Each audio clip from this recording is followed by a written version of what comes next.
Hello everyone. तो finally आप लोगों की कॉलेज की जर्नी देखने की हो रही होगी। कॉलेज जर्नी आप अपना मस्त देख रहे होंगे और इसी बीच में आपने शायद कहीं ना कहीं के.आर. मंगलम का नाम सुना होगा।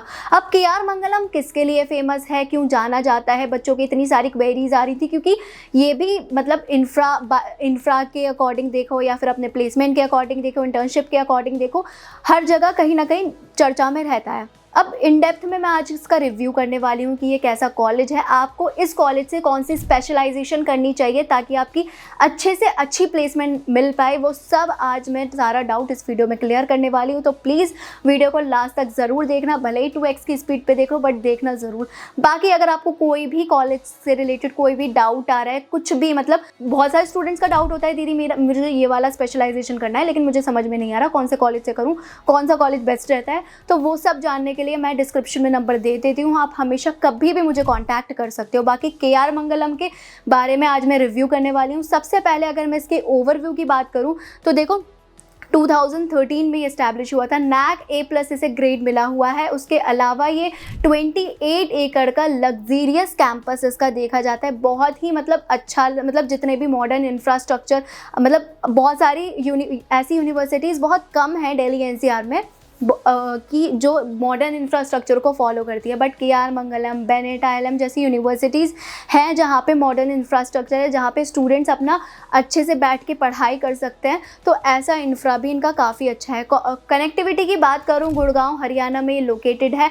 एग्जैक्ट कैंपस का टूर देखना चाहते हो तो मेरे चैनल पे बने रहो क्योंकि मैं इसका टूर भी बहुत जल्दी लाने वाली हूँ। अगर आप लोग डिमांड करोगे तो ही लाऊंगी, वरना मेरे जाने का क्या ही फ़ायदा, ज़बरदस्ती का मैं वीडियो शूट कर दूँ और आप देखो भी नहीं। तो प्लीज़ अगर आपको देखना है तो मुझे कमेंट करो, मैसेज करो, दीदी कैंपस टूर ले आओ, तो मैं ले आऊँगी।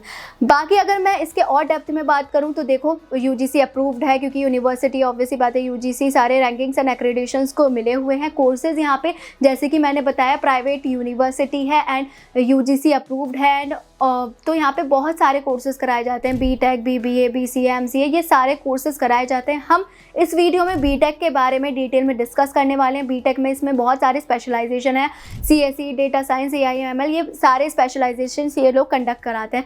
अब आपको कौन सी स्पेशलाइजेशन करनी चाहिए उसके लिए मुझे मैसेज करो, दीदी मुझे थोड़ा बहुत इसमें इंटरेस्ट है तो मेरे लिए कौन सा स्पेशलाइजेशन इस कॉलेज से करना बेस्ट रहेगा ताकि मैं अच्छा सा प्लेसमेंट या फिर अच्छा सा इंटर्नशिप क्रैक कर पाऊँ। उसके लिए मुझे मैसेज कर सकते हो क्योंकि मुझे पता है, मैं खुद BTech कर रही हूँ तो मुझे पता है कि आपको किस चीज़ में, आप बस मुझे अपना इंटरेस्ट बता दो, उसके अकॉर्डिंग मैं आपको बता दूंगी आपके लिए कौन सी स्पेशलाइजेशन बेस्ट रहेगी।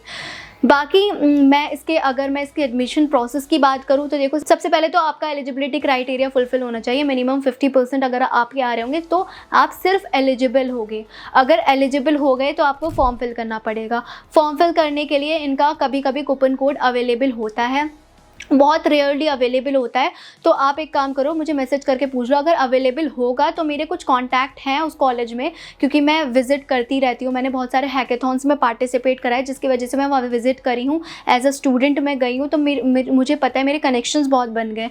तो मुझे अगर कूपन कोड अवेलेबल होगा तो अपने कनेक्शन से कॉन्टैक्ट करके आप लोगों के लिए पूछ लूँगी, कूपन कोड प्रोवाइड कर दूँगी। आपके एप्लीकेशन में थोड़ा डिस्काउंट हो जाएगा। फॉर्म फिल करने के बाद अगर आपका बहुत ही ख़राब परसेंटेज रहेगा उसके बेसिस पर या तो इंटरव्यू होगा या तो आपका रिटन टेस्ट होगा। उसके जब आप वो क्रैक कर लोगे उसके बेसिस पर आपका ऑफर लेटर आएगा। अब रिटन टेस्ट में या इंटरव्यू में क्या क्वेश्चंस होने वाले हैं या फिर उस पर्टिकुलर टाइम पे जब आप फॉर्म फिल करने जा रहे हो, आप एक बार मैसेज करके पूछ सकते हो, दीदी इस टाइम अगर मैं फॉर्म फिल करूँ तो मेरा इंटरव्यू होगा कि रिटन टेस्ट होगा कि क्या होगा। उसके लिए मुझे कॉन्टैक्ट करके पूछ सकते हो, मैं बता दूँगी उस पर्टिकुलर टाइम पे के.आर. मंगलम किस चीज़ को एक्सेप्ट कर रहा है, रिटन टेस्ट ले रहा है या फिर आपका इंटरव्यू पे ही निपटा दे रहा है, तो मैं आपको बता दूंगी। बाकी क्वेश्चंस क्या पूछे जाते हैं या कुछ गाइडेंस चाहिए उसके लिए भी मुझे कांटेक्ट कर सकते हो। मुझे इन सब का एक्सपीरियंस है, मैं आपको बता दूंगी क्या क्या क्वेश्चंस या फिर इंटरव्यू में क्या पूछा गया या फिर कैसे होता है। बाकी उसके बेसिस पर ऑफर लेटर निकलेगा। ऑफर लेटर में जो डेट दे रखी होगी उस टाइम तक आपको पेमेंट करनी होगी, वरना आपकी पेमेंट की जो सीट होती है वो किसी और को मिल जाती है। तो ये चीज़ आप माइंड में रखना। अब आपको कब एडमिशन लेना चाहिए, किस टाइम पे बेस्ट रहता रहता है एडमिशन के लिए, ताकि आपका ज़्यादा से ज़्यादा स्कॉलरशिप मिल पाए, क्योंकि जो KR मंगलम है ना, लगभग 2.7 करोड़ तक की स्कॉलरशिप निकालता है हर साल स्टूडेंट्स के लिए। अब ऐसा नहीं है वो स्कॉलरशिप एक ही स्टूडेंट को मिल जाएगी, वो स्कॉलरशिप बेस्ड करती है कि आप कब एडमिशन ले रहे हो, ताकि आपको ज़्यादा से ज़्यादा स्कॉलरशिप मिल पाए, या फिर आपने कुछ ऐसी बेसिक मिस्टेक्स तो नहीं करी है अपने फॉर्म में, ताकि आपका स्कॉलरशिप का एक ऑप्शन आता है, कभी वो स्कॉलरशिप का ऑप्शन ही निकल जाए। तो वो बेस्ड करता है आपके माइंडसेट पे कि कब आप फॉर्म फिल कर रहे हो, या फिर कब आप स्कॉलरशिप कब आप अपना मतलब स्कॉलरशिप के लिए देख रहे हो। मतलब आपने जिस टाइम फॉर्म फिल करा उस टाइम पे स्कॉलरशिप उतनी नहीं मिल रही हो, तो ये चीज़ आपके परफॉर्म उस पर बेस करता है कि आप कब फॉर्म फिल कर रहे हो। तो एक बार मुझे मैसेज करके पूछ सकते हो कि दीदी इस टाइम पे मैं फॉर्म फिल करूँगा तो कितना स्कॉलरशिप मुझे मिल जाएगा, तो वो मैं आपको बता दूँगी।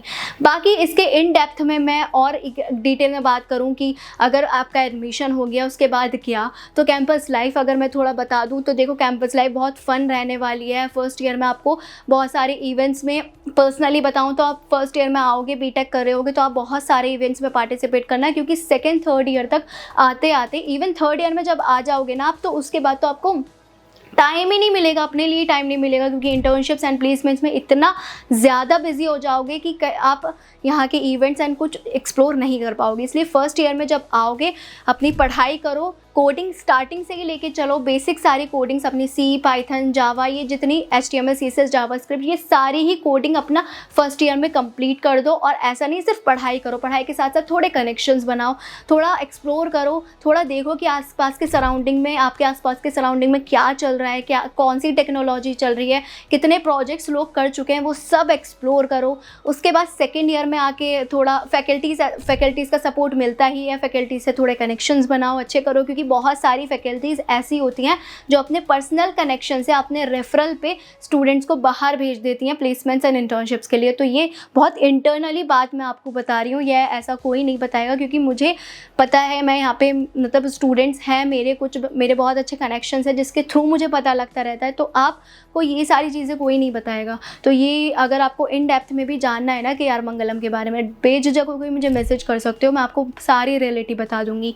बाकी और इसके मतलब हॉस्टल्स के बारे में बात करूं तो यहाँ पे हॉस्टल्स भी अवेलेबल होता है, इन कैंपस ऑफ कैंपस दोनों जगह। अगर आप मेरे से पूछोगे दीदी अपना पर्सनल बता दो कि मैं क्या, मेरे लिए क्या बेस्ट रहेगा, तो मेरे अकॉर्डिंग तो आप इन कैंपस रहो, ताकि फर्स्ट ईयर में एक्सप्लोर करो कि भाई क्या क्या होता है, क्योंकि स्पोर्ट्स फैसिलिटीज़ भी यहाँ अवेलेबल है। लेकिन वही बात है कि जो यहाँ पर इन कैंपस का होता है उसको ज़्यादा फैसिलिटीज़ मिल जाती है स्पोर्ट्स की, तो इवेंट्स स्पोर्ट्स के भी होते रहते हैं, सब कुछ फनिंग होता है। बाकी इंटर्नशिप्स एंड प्लेसमेंट्स की बात करूँ तो इसका इंटर्नशिप सेकेंड ईयर के बाद आपको कंपलसरी करना ही होता है। प्लेसमेंट की बात करूँ, इसका हाईएस्ट पैकेज गया था 56.6 लाख पर एनम का, एंड इसका एवरेज 6 से 7 लाख हमेशा जाता रहता है।